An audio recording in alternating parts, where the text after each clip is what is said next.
Live Life Driven. Thanks for tuning in. We've got another week of the show. And, as I always talk about, this show, Live Life Driven, as opposed to The Answer is Yes, is about things that I've learned throughout the week, happenings in my life, tips and tricks in business, or what have you. And I've got a really good friend on the line. Her name is Crystal Cannon. Crystal, you there? Hi, how are you, Jim? I'm good. Now, for the audience, Crystal's running errands, but she is involved with the charity organization right now, and I've been following along the last 2 weeks. I just couldn't stay silent anymore. I called Crystal. I said, I got to get you on the air. So, Crystal, I know you'd be a wonderful advocate for our regular show with your business expertise. I've known you for many years. You've been successful in all your businesses, but today we want to talk about your charity, right? Right. Yeah, so OUR Rescue is a charity that I actually got involved in. It's been around for actually a really long time. I think they're going on about 15 years. And basically, Tim Ballard is a ex-CIA operative, and he ended up leaving his job to pursue capturing and the prevention of human sex trafficking, specifically with children.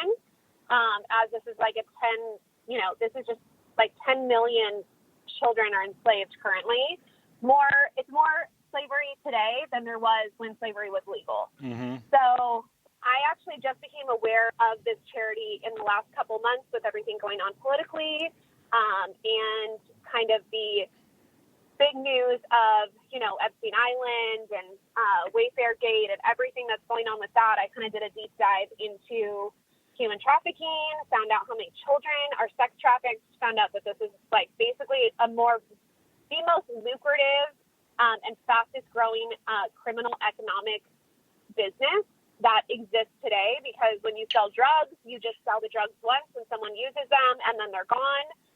But with humans and with children, you can sell them multiple times, and you don't have to go out and get more products. So previous drug dealers are now becoming human traffickers, which is obviously alarming in and of itself. And me having, being a mother myself and having two daughters, once I became aware of this problem and then I became aware of this organization, I just really felt it on my heart that I needed to get involved. And I knew that July 30th was World Day to End Human Trafficking. And I saw that there was no demonstration already registered in Costa Mesa. So I went ahead and decided to register my own and throw my own event. So I did it on Newport Boulevard in Costa Mesa, where I grew up. We had over 500 participants there that showed up for the World Day to End Human Trafficking. And I promised every single person that stayed until the end and that heard me speak that I would be doing an event a month. So we actually have our planning meeting tomorrow for our next event. And we're just going to be constantly throwing different awareness events and then also educational courses.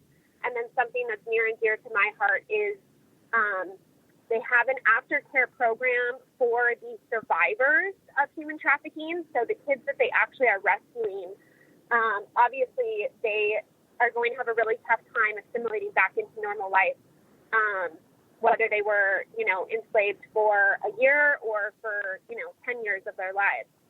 So they have a really great aftercare program with OUR Rescue where they have therapists and amazing, loving, safe homes that these kids go to. So something that's really drew me in and then captured me and will keep me for life is obviously I've done a ton of really fun events with you, Jim, and my whole career is based on fun, action sports, lively, family-oriented events. So I'm going to dedicate every single event that I'm involved in to bringing some of these kids from these aftercare programs and really enriching their lives and taking them to something special, and making them feel valued and appreciated and cared for, and definitely not forgotten. Once that they're rescued, that's just when the work gets started. So we have a lot of work cut out for us, but I'm super, super excited to be involved in this organization and to be able to help Orange County, kind of get on the map with this stuff. Crystal, I mean, my hair is raised on the back of my neck, and not in the good way. What you're talking about and describing is absolutely horrifying, and I wish that you could just say that this was not real or this was a conspiracy. But we've all seen at one level or another the Epstein news and some of the celebrities like Weinstein that have been in trouble for sexual behaviors. How real? I mean, I know you're all in, but please describe to my audience how real this actually is, because to me, listening, it sounds surreal to me, and it just does not sound like something that's happening, but I just know it is. Can you just give us some of the data or how you've derived at your own opinions? Yeah, so the data is that this is a $150 billion industry, and that, I mean, the fact that there's more slaves today than there was when slavery existed.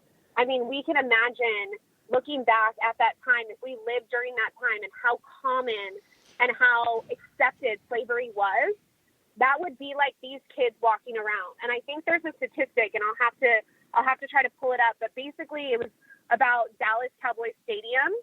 And if you filled every seat in Dallas Cowboys Stadium, and then you times that by 15, and there was an actual image of it, that's half of the slaves, the child slaves that are enslaved today. And I'll pull up the exact statistic, but for me, it wasn't the large number that I was able to wrap my head around.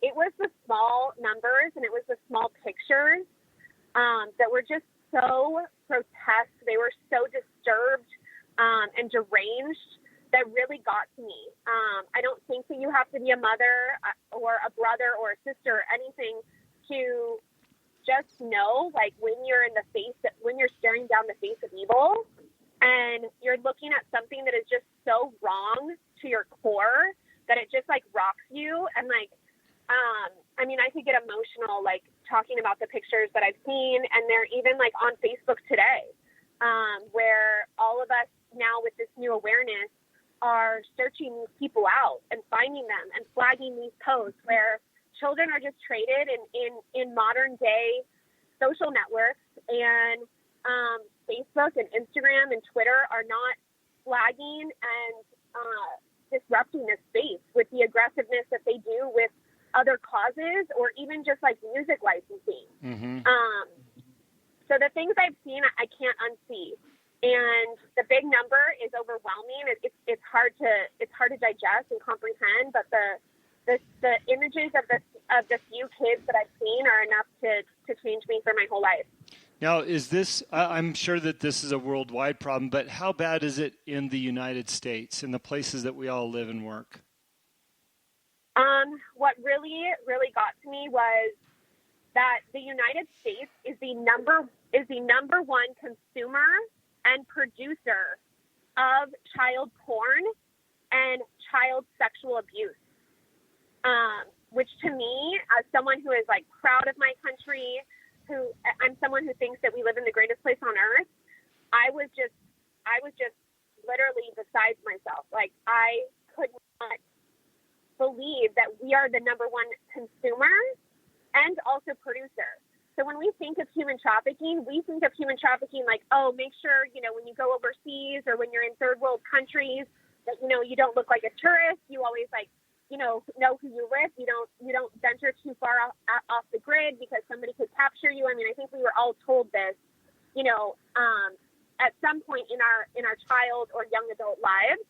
But really, that's not the truth. The truth is that these kids are being trafficked from here, from other countries, and they're all being brought here because this is the marketplace for it. It's just the leader of the free world. It's just, it's too horrific to even digest, and that is why I absolutely had to get you on the line. So, like I said, we've all heard of the Epstein case and Weinstein. All of a sudden, in the last 2 weeks, all I'm seeing is pedophile posts, and we have to stop this. We have to stop this. What has stimulated that surge in the last week or two? Where is that coming from? Because obviously this isn't new. And I'm hoping that it's just a whole bunch of people that are finally waking up to this, and we're going to see more of it. But I don't want to see it go away until the problem has gone away. And I like the level of awareness that we're at right now. But where is this coming from, and how long will people maintain this awareness?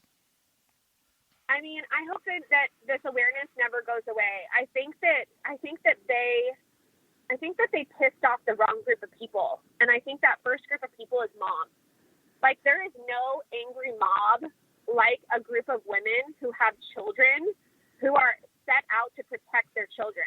Like, they've awakened a lion in all of us, where we feel the need to, band together, left, right, blue, red, does not matter.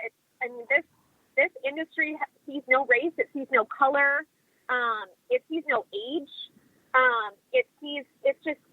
They're just literally grabbing children and selling them because there's a market for all of them.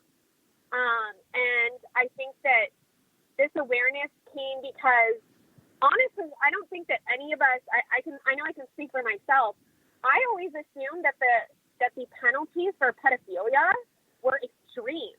I always knew that, like, pedophiles, had a tendency to get murdered in jail because the other inmates who obviously, like, have murdered people and have done other crimes, would take out their aggression on the pedophiles. Mm-hmm. So I always got this depiction in my head that, this was a crime that was heavily,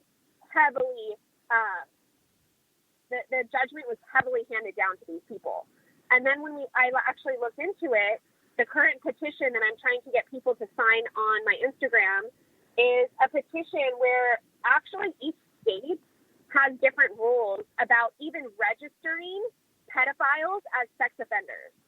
So this woman came out and she basically told her story on video, that her stepdad raped her, and filmed the rape of his own stepdaughter and multiple other children. And he raped her for years of her life. I think she said it went on like 10, 12 years. Mm-hmm. And she finally came forward and he ended up in jail. And he was in jail for only 17 years, this man. Mm-hmm. And he was convicted. He not only raped his stepdaughter and other children, but he filmed it and he sold that video for money. And he was only in jail for 17 years. He got out and currently lives in Utah, I think she said. And he is not a registered sex offender because the state of Utah only registers level 3 and above. And I just can't even imagine what level 3 is. I was going to say. Level 2. I was going to say, what is level 3? Jesus. Right. I am just still in shock, and especially reading some of the other stories that you've posted and going on that website myself and following their social media. The stories probably could go on forever. You talked about what your plans are already in the near future to have another event and continue to have events. You are in a very influential network of people through your businesses. What's being said amongst your peers? Are they equally as passionate? Are they all willing to jump in? Or are people still kind of standoffish? I think it's 50-50. I think a lot of people, I used to be the same way, so I can't even pass judgment. Like, I used to be the person that, like, couldn't even watch, like, the Sarah McLachlan, like, dog adoption videos, where, like, the dogs were being abused and they were in the alleys. I changed the channel. I can't consume these devastating images, and even now, I had a hard time the last 4 days. I cried my eyes out over this stuff because the things you see, they're jarring. And like I said, you can't unsee them. So I understand people putting boundaries up on what they're consuming because it's really hard to see this and to now have the knowledge that this is what's going on and to